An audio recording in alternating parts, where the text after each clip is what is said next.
Alright guys, so I'm going to show you how to find low competition niches pretty easily. Let's see what we can find. So I'll show you an example I used in a Facebook post earlier today and how you can scale something out and make it work well. Start with just a general search. Funny, dog, shirt. Alright, and save. Let's view the listings. Thank you, Merchant Former, for freaking easy to use app.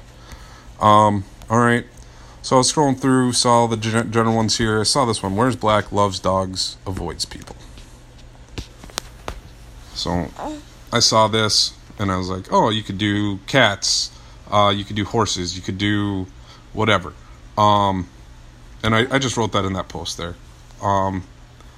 So it's selling 871,402. So it's sold this week. It's not an everyday seller, but anything could happen. Let's go back to the listing there. I clicked out. So let's see what we can do here. So I said scale this out with different approaches. So let's search for wears black, loves dogs, avoids people. So it auto-populated. Lots of dogs ones. So 359 total. How are you going to come into that? That looks intimidating to a lot of people.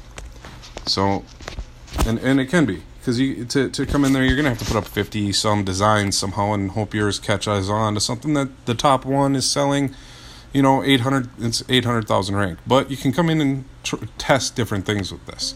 So let's try cats. Wears black, loves cats, avoids people.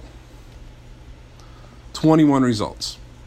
So 21 results in cats. So there's a cat phrase that only has 21 competitors. If you're a tier 500, you could come at that with 50 designs and you would own this phrase. And then your shirt, if it catches on and starts selling, you could rank for the word cats. So let's try horses. Oh, I lost my A there. Let's fix it.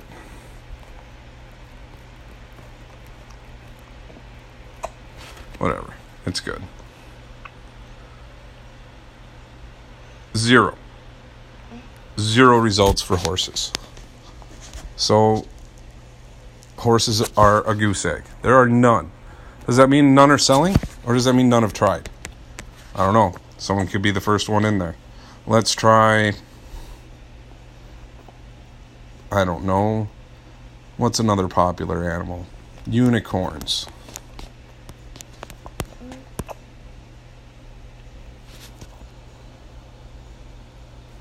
Nope. Nothing. There. You can break into the unicorn niche. There you go, guys. Scalable designs that you can spread out in multiple ways. Now you could, instead of doing avoiding people, you could do work or school or anything like that. Well, I'm going to end the video here. If you guys like this, share it, comment, follow my page. I'm going to keep doing little things like this, and as I'm doing research and find little nuggets for you guys, I might drop them out there for you. So keep it coming, keep following me, and I'm going to see what I can keep giving away for free.